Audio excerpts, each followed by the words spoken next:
তাড়াতাড়ি দেরি করেন না। বলেন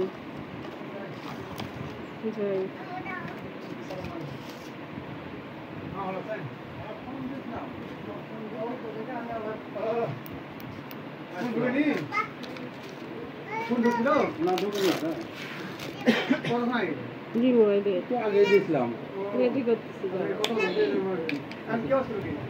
রুগী তো ইয়ে আছে ইমপ্রুভ হয়েছে রাতে মাঝ রাতে হচ্ছে মাথা হচ্ছে ঘেমা যাচ্ছিল যে আর ঘুমাতে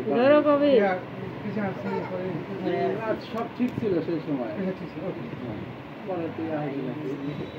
এখন হচ্ছে সকালের ডোজগুলো নিয়ে যাওয়া লাগবে আর হচ্ছে